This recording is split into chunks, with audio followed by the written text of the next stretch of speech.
This is a Film Stories original podcast. How many discounts does USAA Auto Insurance offer? Too many to say here. Multi-vehicle discount, safe driver discount, new vehicle discount, storage discount, legacy. How many discounts will you stack up? Visit USAA.com/auto discounts. Restrictions apply.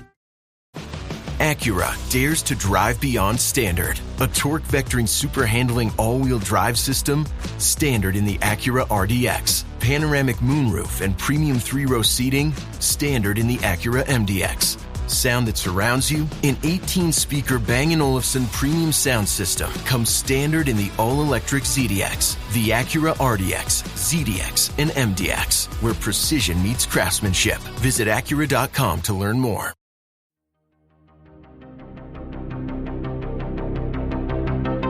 This is Writers on Film, the only podcast dedicated to books on cinema.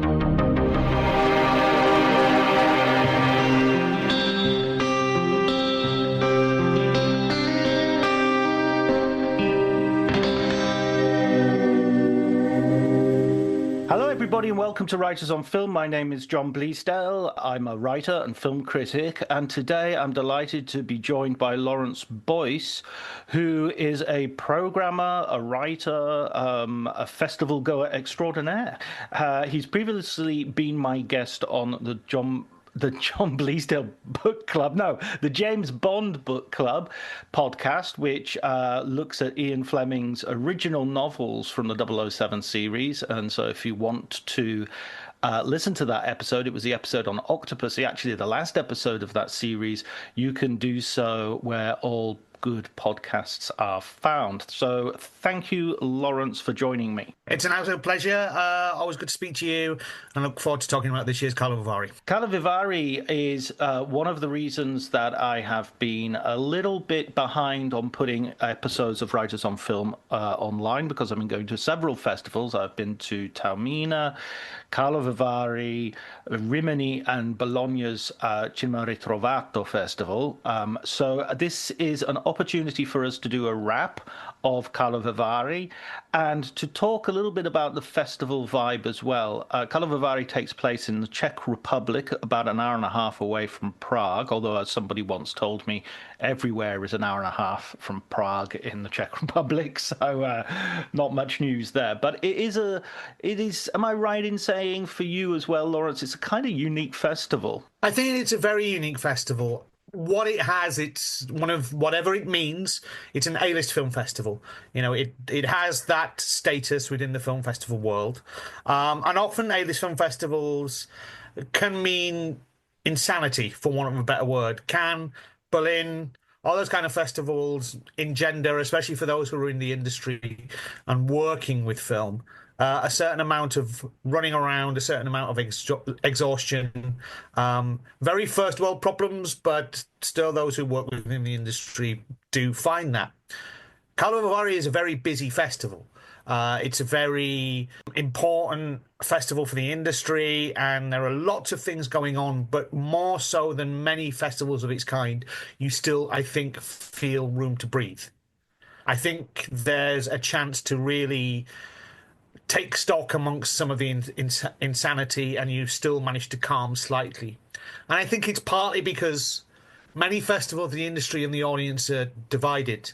And I think Karlovy is very good at showing you a young and enthusiastic audience. You actually get a sense of people, not just us industry yahoos, but just people who are cineasts, film fans, going to see whatever they can see from across the world. And I think that's interesting. Absolutely. I think that's a defining point of this festival, is the openness of the festival to punters and the way the general public really fuel the festival. There's an absolute buzz of excitement around the place.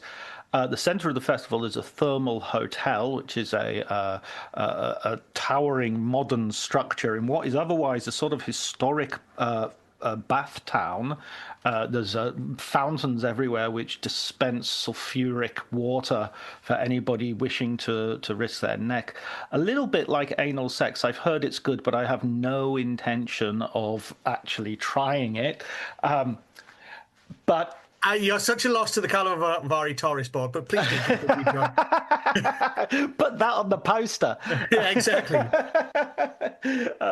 Yeah, I don't know. It's just one of those things I've tried, but it smells of bad eggs, and Yeah. I'm not willing to risk it, frankly.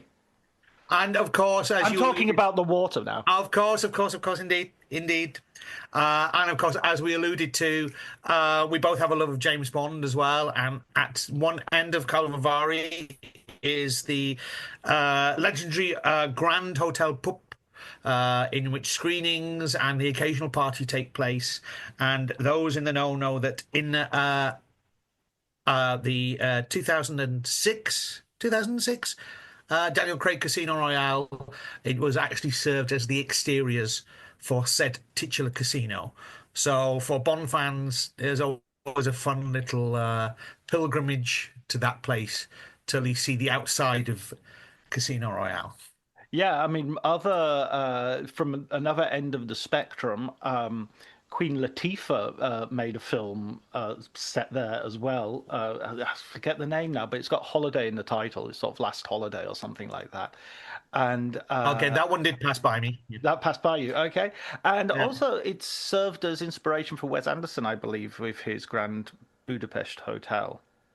I've heard that story that was one of the many inspirations behind that as well. So it serves as it's very much a spa town, but it's very much a cinematic place as well, in many Yeah, ways, shapes, and forms. I mean, one of the best cinemas is the sort of municipal theatre, which is about halfway down the sort of there's a river that runs through the town, and everything is more or less either side of that, and there's this beautiful theatre that has been sort of repurposed as a cinema for during the festival, and it's just gorgeous. Absolutely, the stalls, the seats, the architecture, the internal architecture, the interior design, I should say, is absolutely magnificent. So well worth if you have the opportunity of going there as a as a punter, as somebody who just wants to get some tickets and go and see some films. The festival is organized into a series of sections, including an international competition which boasts premieres, either European or world premieres. It has a sort of best of the festivals section. It has a section called Proxima, which I believe, you can correct me if this is wrong, Laurence, but it's kind of like an upcoming talents. Except it replaced, there was a competition called East of the West, which focused more on East European, Central East European, sort of around that area films. And Proxima sort of came in to replace it to be more encompassing of films from across the world. And yes, so Proxima probably focuses on more up-and-coming directors than the aforementioned Crystal Globe, which is, air quotes, the big competition at the festival. But yes, that's the Proxima section of the festival. Yeah, the Crystal Globe is, of course, their sort of Palme d'Or or Golden Lion or Golden Bear, if you will, and a very handsome trophy it is as well. They always have little shorts that they film, especially for each festival, which sort of features a former awardee or a visiting star, and they always sort of haul out the Crystal Globe at some point and thunk it on the table with a satisfying heft. And they usually also destroy the award or do something to the award. How shall I say? Reverence, especially in the trailers, is dealt with a healthy dose of satire. I think in many of those trailers, which I think is quite nice. So the likes of John Malkovich, Jude Law, Johnny Depp, many Benicio del Toro, many actors are in those trailers, alongside less familiar to ourselves, but Czech audiences would also know a great number of actors in those trailers. So again, even the trailers, they're not very po-faced, in which some trailers could be. And again, I think it's a mark of maybe the festival as well, where it does feel big and important, and there's a seriousness to there, but there's also an inclusiveness that maybe, just maybe, some of the bigger festivals slightly miss the mark on. Yeah, no, I think that's a really good point. I just saw a recent one this year where Harvey Keitel was complaining about having one of the awards dropped on his foot and breaking his foot and things like that. And so it's a really It's a lovely grace note to the festival that they have this sort of self-promotion, which at the same time underscores its sense of humour. Um, and very sort of Central European, if I might say so, in terms of its humour as well. There's something kind of wry and straight-faced, even as it's satirising itself. The final competition wrapped up last night. We're recording this on Sunday, and it wrapped up on Saturday. And look, we should go through some of the winners before we talk a little bit about the more generally about what we've seen.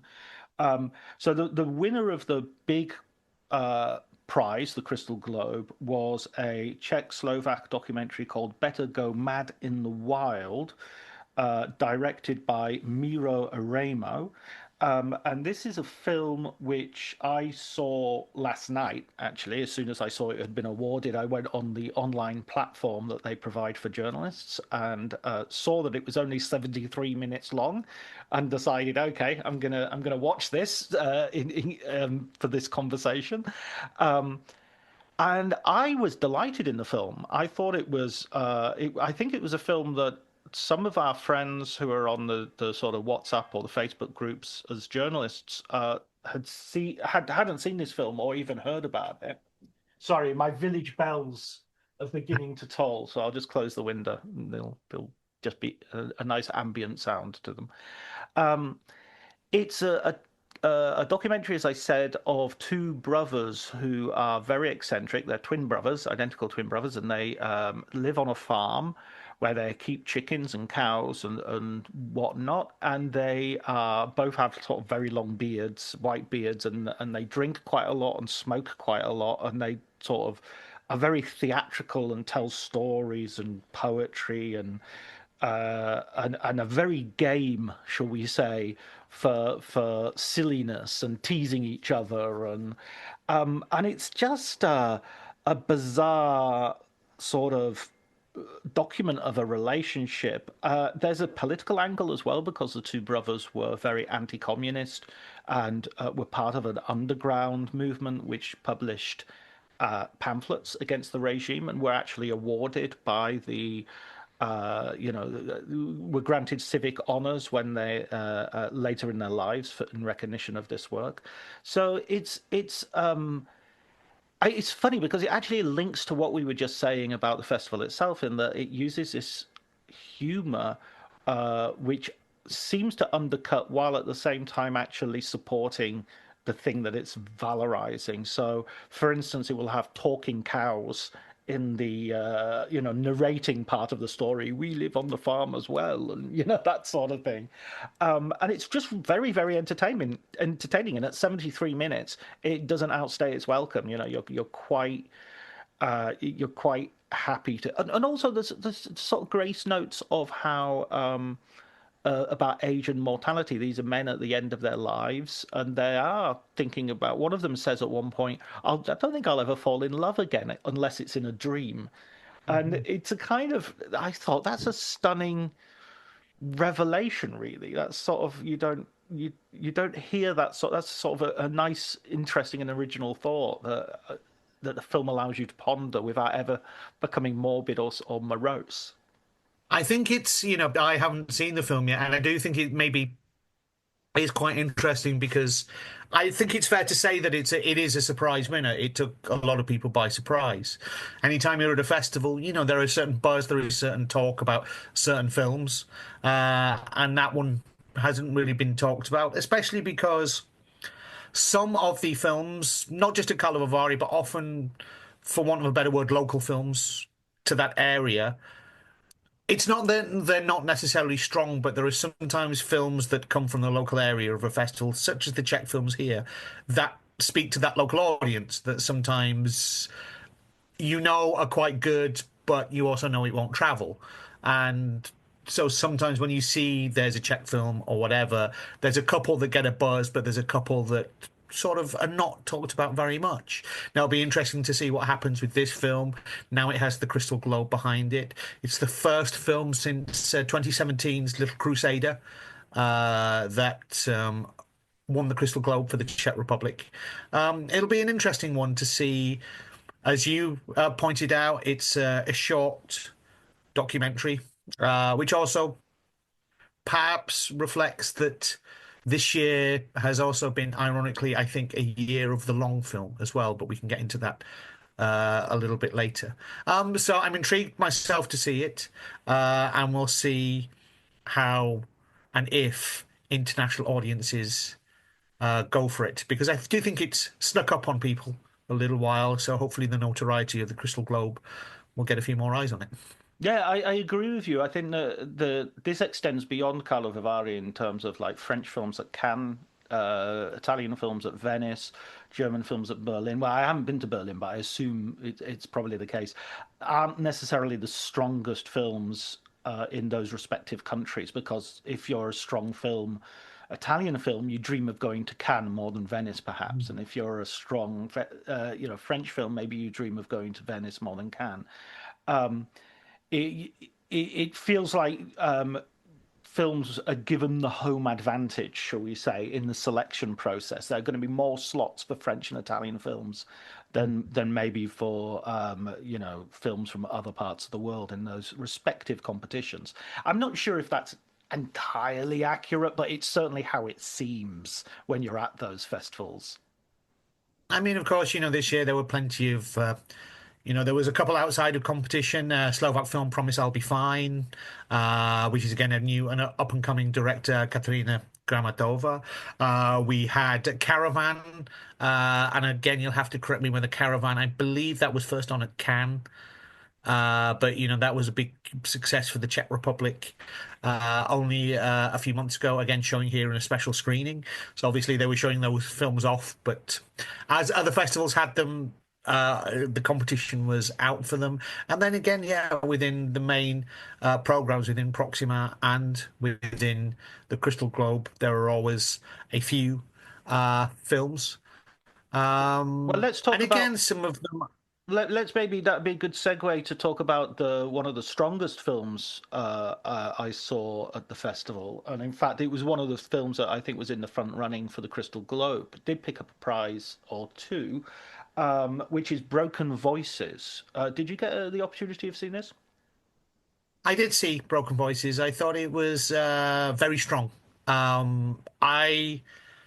It's one of those strange films where you almost need to see it. It's one of those films that almost reading the synopsis and knowing what's going to happen is a shame almost, because the film is sometimes an exercise in waiting for something and waiting for revelations. And I think in a way that it's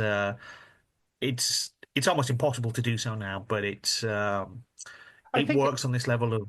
I think if you like, I could give a very sort of general synopsis, which won't spoil anything, but it's kind of coming of age story set around a very, very high quality choir, and they are being it's two sisters.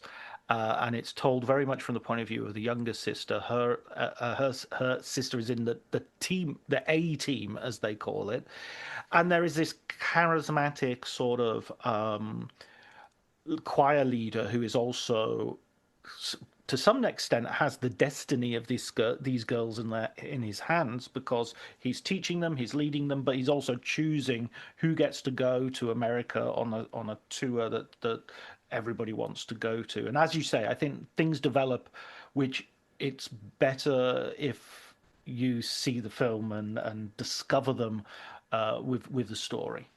And it's one of those films that, once again, all films have hopefully a universal appeal. There are things that touch us all, but there are certain films, especially at festivals, that sometimes have certain references and certain bits to them that can be very specific, and that even watching them, that they are not going to go very much beyond their home countries. That is not necessarily a problem with the film. It is just how their story is told.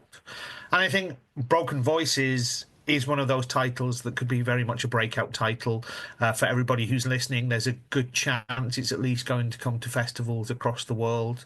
And it was one of those titles that I think, I hate to use an industry buzzword, but again, and ironically, the buzzword is buzzy. It was one of the buzzy titles at Karlovy. Lots of people talked about it, and it seemed to affect people in lots of ways, and that is and when you're at a festival and that sort of film gets that sort of word of mouth, you do feel that there is something going to be resonant. There's going to be a resonance with that film across the world, and like I say, I am expecting at the very least a fulsome festival life over the coming months. Yeah, absolutely. Yes. And of course, Katerina Falbrova picked up a special prize as the best actress, an acting prize for Broken Voices at 12 years old. That's a phenomenal achievement. The best actress role for the Norwegian film "Don't Call Me Mama" was won by Pia Tjelta. I'm not sure if I've pronounced that correctly. Pia Tjelta. Either am I, but I'm sure our Norwegian friends will correct us at some point if we haven't. I hope so. I'll just punch him in the face if they see me.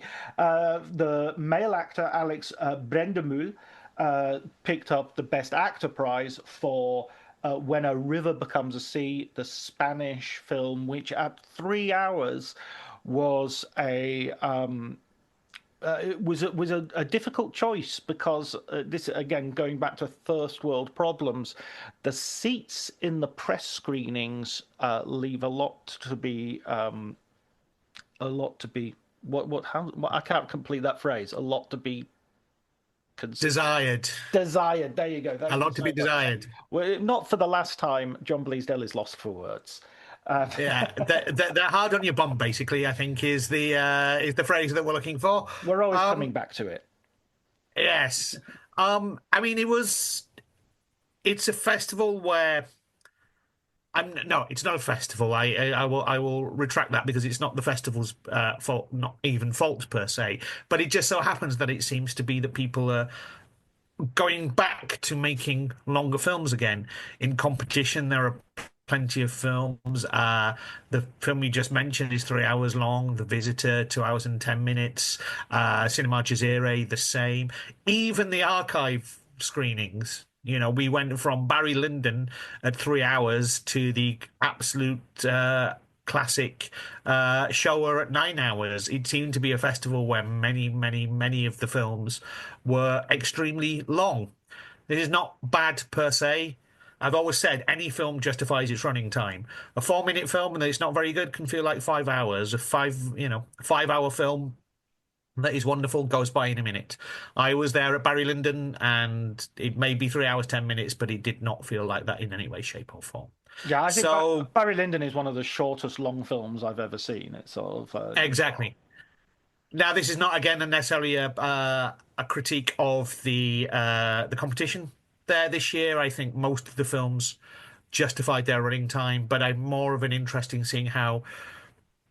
I think it's interesting to see and comment upon how directors are now looking for that space and time to tell stories. Not are all necessarily successful, but I think it is interesting to see how art house film, again, art house in quote marks, whatever that means, they're finding a balance between some are shorter, some are longer. For example, I know The Luminous Life is the Portuguese film, and it was, compared to everything else, it felt light and interesting and fun and 90 minutes after other films are difficult, not in a bad way, but just more of an go through the emotional ringer in a different way. And that's also good about a program. You have a program and you have different films and different ideas running through them. Yeah, no, I totally agree. I agree with that film. That was a very, it was a film that almost risked and knew that it was risking sort of ephemera, that it was just, a guy wandering around a city without any particular problems, worrying about his love life a little bit, and young guy, 24 years old. Uh, and it's just beautifully filmed, beautifully put together. The you feel like you're just observing something, a slice of life, rather than something that's been contrived. And I think to go to the point about film length, and I do think it's not specific to Kiv, to Karlovy. I think we've felt it now for 2 or 3 years that there is a sort of overly generous. There's a slight lack of discipline, I think, in storytelling where you just don't need to be there that long. And I know that films are more than telling a story. Story can be, in fact, the least interesting part of a movie. It can be about atmosphere and place and all the rest of it. But I was suggesting to a film director who I was talking to that we should force directors to actually attend festivals and sit through their peers' films, because they might start thinking, hang on a minute, there's a few things I could learn from this, as in not just good things and inspiration, but also bad things, as in my bum hurts, I want to get out of here. I think this story is done. I think in some ways it is a reaction to not only what we have nowadays, which is, and again, I'm trying to tread carefully here because I don't want to sound like, the old geezer in the corner complaining about things, because I can watch YouTube videos along with the next person. But, we live a life which is often our imagery and our stories are these short, very, very quick images. And those who know me know that a part of my work is to do with short films. Right. My life is to do with working with short form content, but YouTube and things like that, those sort of things are very, very, very, very, very, very short form content. Now, ironically, say the Marvel movies in the dominant way of popular culture are usually quite long, but they're also about crash, bang, all that kind of stuff. And what you see sometimes are these films that are longer, and they might be called slow cinema, which take a more contemplative view, because it seems to rebel against those dominant modes, which often cinema can do well. There are other bits that don't get shown as much. I will say, The Visitor, for which the director Vaidautas shared the Best Director award. It's a Lithuanian film.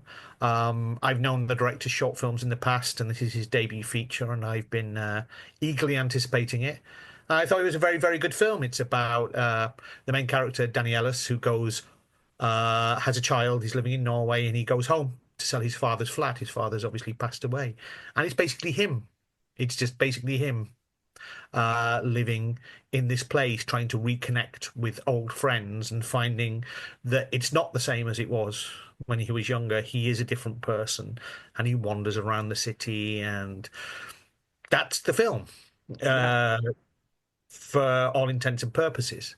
And it's one of those films that I know some of my peers found it a bit difficult. I responded to it a lot.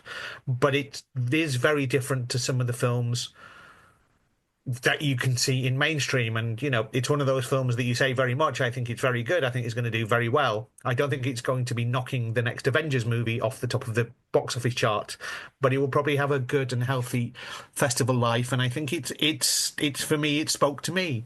Now, other people it didn't speak to as much, but for me, I think it's a really interesting, slow, but serene type of affair that washed over me and made me think about a lot of things. And some of the films are like that within the festival as well.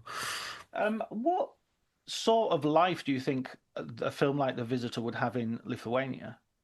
I think it will have a strong life. There's a couple of things that, for example, you have the director Laurence, who also came from short films, but then his first feature, Pilgrims, won the best debut feature film. It's the Horizonte Award. I can't remember if it has a specific title, but he won that 2 years ago. And if I'm right about The Visitor, I think Laurines may have been the editor. There's a thing that all the Lithuanian film industry are friends. So those of you who know Slow Marta's film from a few years ago that won at Sundance. She won the Best Director at Sundance in fiction. Well, she co-wrote The Visitor with Vaidautas. There was another Lithuanian film in the Proxima competition called Renovation. Well, Vaidautas was the DOP on Renovation. There's this thing where not only is the industry small, but because the country is relatively small, people do, this would be a film that would get a release. This would people, and I think people would go and see it as well because there is a sort of national pride there, and there is an audience there that might not exist in say, a UK theatrical setting, but I think people would go check things out at festivals and things like that, especially with a director whose previous short films, his first was in Semaine de la Critique, his second short film was in Venice, and his third short film was in the Cannes official competition. So there's a sort of weight of expectation there was behind him anyway.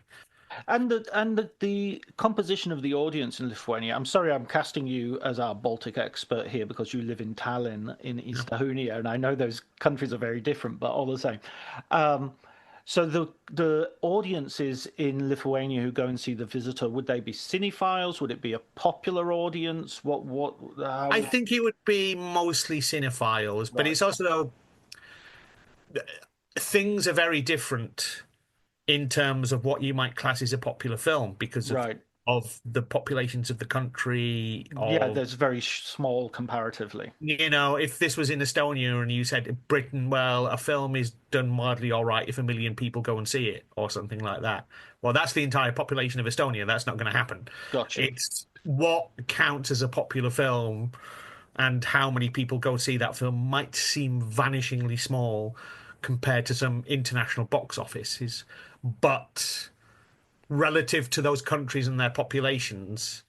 So, yes, I mean, again, The Visitor getting a release in Lithuania, which I'm sure it would do, it would not knock probably mainstream Hollywood off the top slot, but there would be enough coverage that cinephiles and curious people would go and see it. It would probably live a bit more than an art house life than in other countries, maybe. That's interesting because I think it's important as well that these films live beyond the festivals. I was talking to a Canadian, I should say Canadian. He's born in Hungary, but he's done most of his creative work in Canada. A producer, Robert Lantos. He's produced a couple of Cronenberg films, Barney's version. He's has a storied career, and he was telling me that we published this interview in Variety if you want to read it, but he was telling me about how basically there's a bifurcation of film, and part of it is the popular blockbusters we've been talking about, and part of it is films that are only ever shown in festivals, and they turn around festivals and they're not seen by anybody else. And he saw this as sort of dangerous, essentially, because a lot of the most interesting storytelling was happening in films that nobody was ever seeing. And so that, because I'd only just spoken to him in Rimini before I came out to Karlovy, I was very aware of this as I was watching films like The Visitor, films like, even The Winner from last night. And I was sort of thinking, I wonder if this film will play at the BFI, at some places the South Bank, some places where it will gain an audience, and how many people will see these films. Otherwise, there is a danger we end up sort of talking to a vanishingly small group of people. I think, but this is also the importance of the festivals that where something like, especially Karlovy, can work. One of my favourite films at the festival was it was a short film by Mark Jenkins. Those of you know Mark Jenkins' work, features such as Bait and Ennis Main. And that short was called I Saw the Face of the God in the Jet Wash. I shall refrain from talking about it anymore, apart from I loved it and it was great. But it was screening in front of Ben Rivers' Bogencloche. Premiered in Locarno last year, almost a sequel to his feature 2 Years at Sea that follows a hermit called Jake. And it's a wonderful, wonderful film, in my opinion. But it's also a film that is very slow. You sort of really have to know his work, and it's quite an experimental film. And it engendered quite a few walkouts.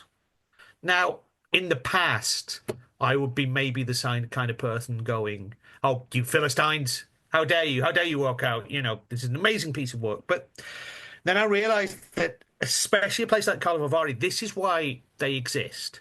Let's just say, for argument's sake, there's 100 people in the audience. Let's say 50 of them know about Ben Rivers. They've come because this is a Ben Rivers film. But then there's 50 more who don't know anything about his work. They know nothing. They know zilch about him apart from reading this synopsis and going, "I'll give it a go." And 45 of them decide, "Okay, it's not for me." It's a shame, but it's not for them. But if there are 5 there that stay, that have never heard of his work before, that have gone, "Actually, I found something here, something that I can grasp onto, and I've never heard of this director before," I think that's a win. Because that's what festivals should be about. We can't like everything, but we should be given the opportunity to try. And something like Karlovy, the great festivals work on this level. People don't go to X festival and go, "I want to see, I'm going to this festival because I'm going to see this, this, and this." They end up going, "I'm going to the festival. What are you going to see?" "I don't know, but I know that festival and I trust it. I'm going to find something there." Our big problem, I think, as a society, amongst many, many, many other things, is sometimes of the fragmentation, we end up too much preaching to the converted. Ben Rivers is a certain type of filmmaker, and therefore it is only goes to those people who like that certain type of filmmaker. And what we need to be encouraged to do is try and check some stuff out that we don't necessarily know about, we might not like. Now, we should be given the facility to say, "I don't like that." And we shouldn't be totally tutted out of the room because if we do leave halfway through and things like that. But festivals give that space, and that's also why they exist. Yes, they become a thing for us as journalists to write about these films, to create discourse. They're great meeting points for industry and helping talent. But for audiences, they're a space to discover films they will see soon, but hopefully, and one of the most important things for me, is to see stuff they may have never seen before. And if you can engender that with audiences, I think that's a really important thing to do. I think that's really well put, and I totally agree with you, Laurence. I think that is even more important when you have a festival like Karlovy that has a large contingent of the public. So, we might sometimes. I mean, the thing is, if you go back in time, people were going to see Ingmar Bergman films. People were going to see Kurosawa movies. They were going to see movies which were challenging and were from different parts of the world that they maybe had no experience of, and they had to learn a language to appreciate to some degree, not the literal language, but the visual language and the cultural language. And so we shouldn't also condescend to audiences. They are full of people like us who are willing to be challenged, and that's what they want. And I agree. You've turned on a light bulb in my head there, because the actual fact that festivals have films that we don't like is vital, because it shows they're doing their job. It shows that they're providing enough breadth that I will walk out of the film going, "That was nonsense," or "I didn't like that," or that was opaque. I didn't even understand what's going on there. And I'll meet someone and they will say, "That was my favorite film of the whole festival." Yeah. That's pretty much true of any festival I've ever been to. And those people who I totally disagree with will be just as knowledgeable about film, etc., as I proclaim, without any qualification, to be. Yeah. And that is, once again, with all due deference to Cannes, with all due deference to Venice. I mean, I will actually be, it's been a while since I've been to Berlin, but Berlin and maybe Karlovy have always seemed to me that you get a sense that as an audience member, as just a cinema fan, you can get tickets and you can go see the film and you're catered for going to see the films. I've always felt, and it's been a while since I've been, Cannes and Venice is this strange labyrinthine thing of how industry get the tickets and actual again, air quotes, real audience members are slightly shut out in certain ways. Well, they're sort of pushed to the periphery. I mean, in Cannes, there are several cinemas that are out of town Yeah. where you can get tickets, but they're out of town. So you're literally not in the same place. In Venice, there's the Pala Biennale, which is a big sort of temporary pop-up, huge pop-up screen, and they tend to show everything the day after. Yeah. And that tends to be where the public go. That tends to be so again, there is a sort of separation. And the other thing I think that affects big festivals, which smaller festivals like Locarno, Karlovy, Tromsø, Tallinn, Black Nights, the big festivals kind of have certain, let's say, commitments to certain filmmakers, and those filmmakers take up a lot of slots. So you have to have the new Ken Loach, you have to have the new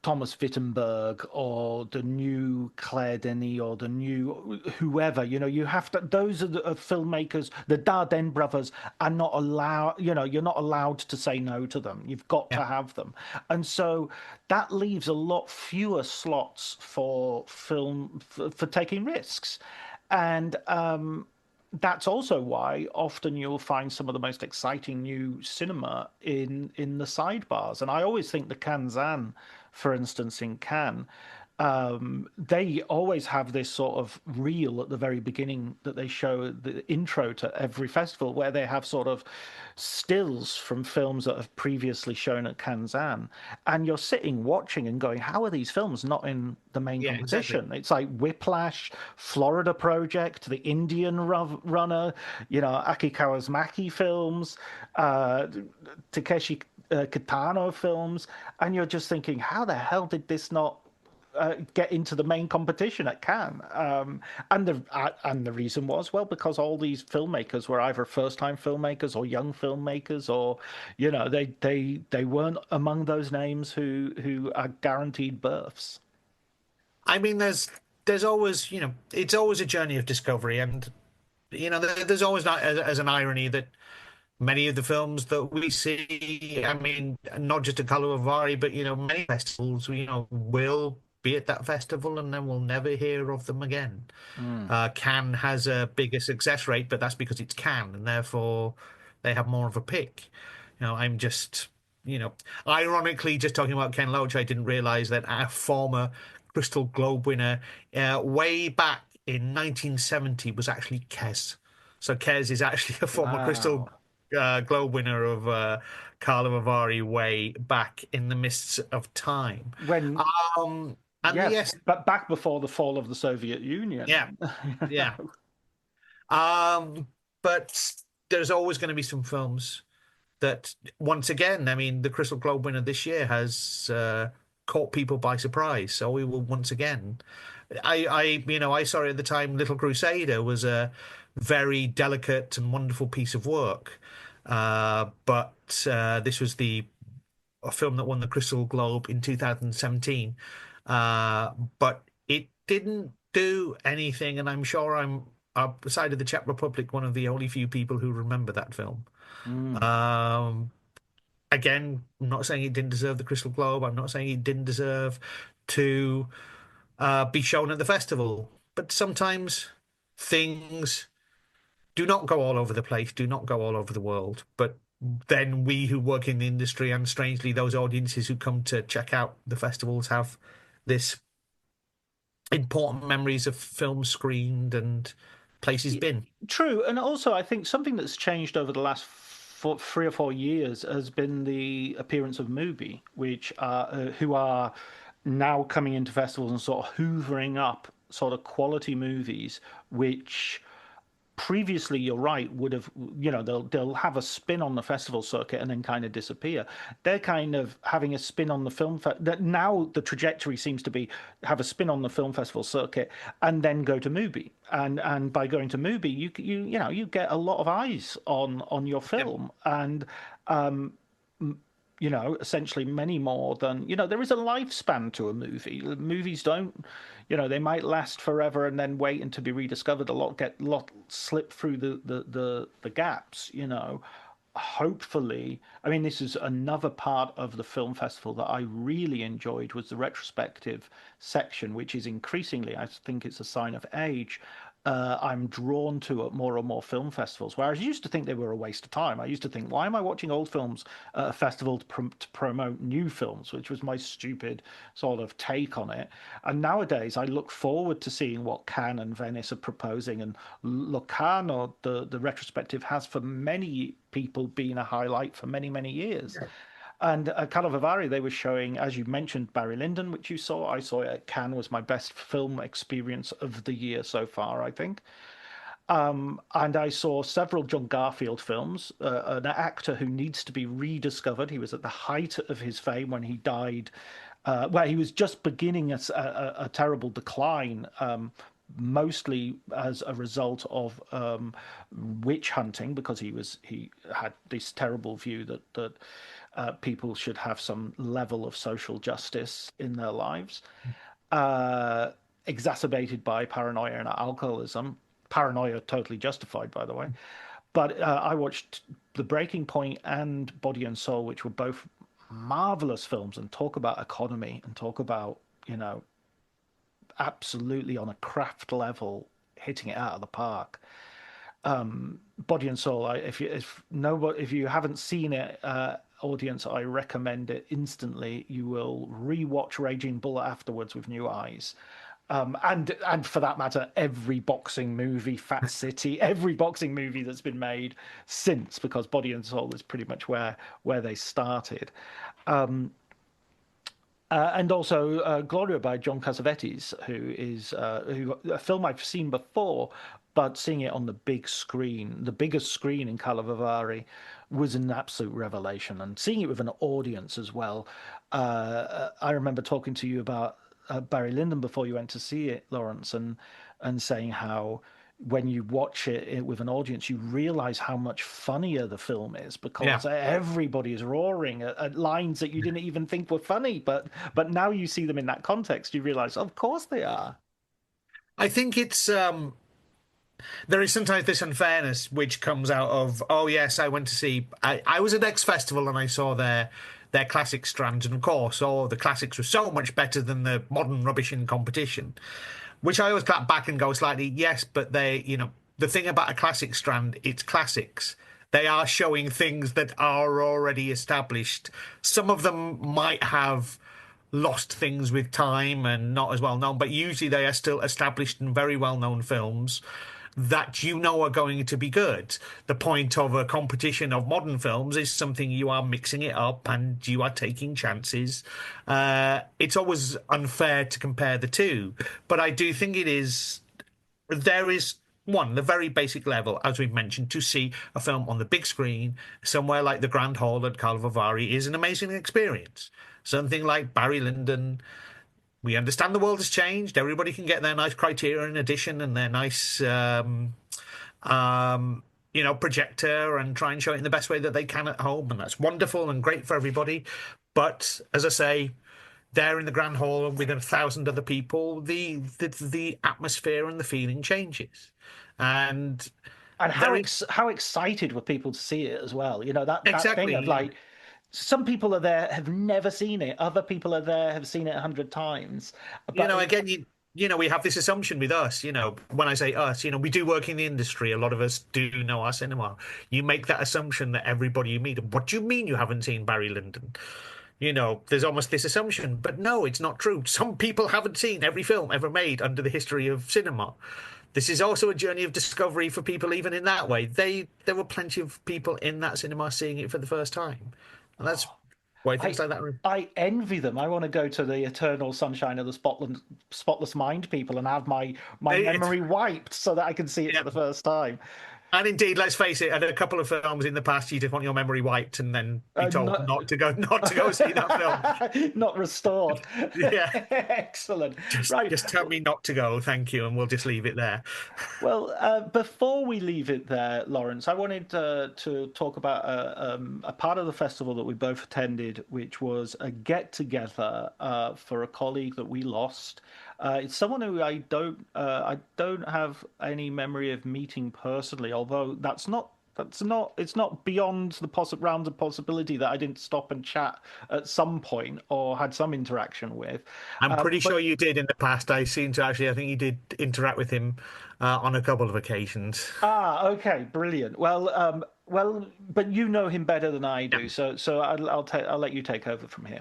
So, I mean, this is here to talk about festivals and how they work as well. Karlovy famously has a little meeting terrace for the industry. Therefore, us, who are the great and good, get to scan our badges and we're allowed in. Those who've never been there, it's just a terrace and we still have to buy drinks and everything like that. There's all the secrets ruined for you. But we have what's called a little terrace crew made of journalists, programmers, even actors, directors, people in the film industry. And more than some festivals, Karlovy seems to engender that sort of crew, a group of friends who, especially when the festival rolls around, we talk about the films we're going to see if there's some parties we can attend, see who's at the terrace, see who's doing what. One of those group was Ásgeir Ingolfsson. He was Icelandic. He actually lived in Prague for many years, and he became a good friend of ours. He was the most nice, kind, insightful, friendly, wonderful person you could ever hope to meet. We all sadly lost him to cancer in January. He was relatively young, and like many people, it was a shock and very sad to lose him. So we all got together. We all raised a toast to his memory. There was music, there was poetry, because Ásgeir, I think, was fair to say he was a Renaissance man. He was a film critic, he was an author, he was a poet, he was a friend, and he was wonderful. So we miss him terribly, but it was good to all be together to remember him. And if you ever meet people who've done the festival circuit a lot, we have stories. Oh boy, do we have stories. So there were many stories that were told. But I will go back to this is also the thing about festivals. Festivals allow us to go see films. They allow us to go and see old things, new films, everything across the board. And we get to indulge our cinephilia, because I think it is fair to say most people, whether they work in the film industry or not, probably attend festivals because of some sort of cinephilia. I'm sure every so often there are just people who would like to go see Dakota Johnson or Stellan Skarsgård or many of the guests that were there at the festival, and there's nothing wrong with that. That's wonderful as well. But we go and we see all those films, but we also make friends. We actually meet people that we like. We end up talking about things. And sometimes we disagree, just like you said about films. We can totally disagree about films and what that film was. And we can disagree and we can still get on. And that's the great thing. And I think that's also why festivals should exist. Because festivals aren't just about showing those films in the best conditions. They're about bringing us together to watch stuff, to talk, to react. And I think that's also the great thing about festivals and the cinema experience. And, you know, without it, we wouldn't have met Ásgeir. So if those don't know Ásgeir, go to culturesmuggling.com, and it used to be his website, and you can at least go find out a few more things about him. He was a lovely man, and his memory will always remain within the festival and those friends he made. So if you don't know him, go check him out.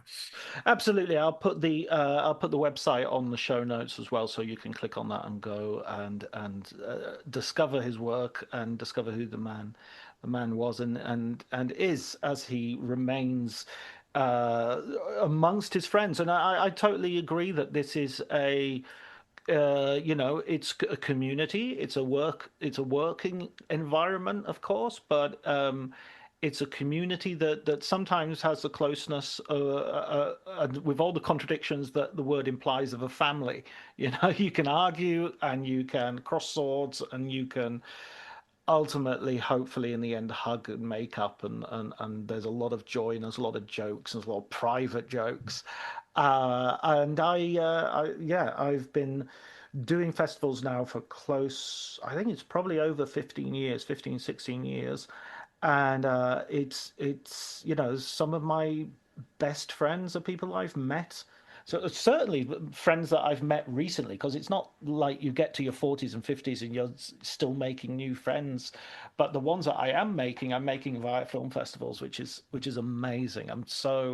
It's such if somebody said you can come to Cannes but you can't see any movies, that would be A, very strange, but B, I would probably still go to Cannes just to see everybody, you know. And the movies, amen. Never mind. I'll catch them on Mubi. In fact, that's something I've noticed is if somebody says, "Do you want to meet for a coffee?" And I think, "Oh no, I've got a screening." If I don't have to see the film for some specific work-related reason, and otherwise I'll miss this person, I won't see them for the rest of the year. I'm gonna not go to the screening. I'm gonna go and meet the person to chat and talk. And, it's very much the same at Karlovy. So dear listeners, beg my indulgence when I will just say, shout out to the Terrace crew, because they know who they are. Yeah, absolutely. That's great. And thank you so much, Laurence, for joining me. And I can't wait to see you at the next festival. Looking forward to it. Take care, John.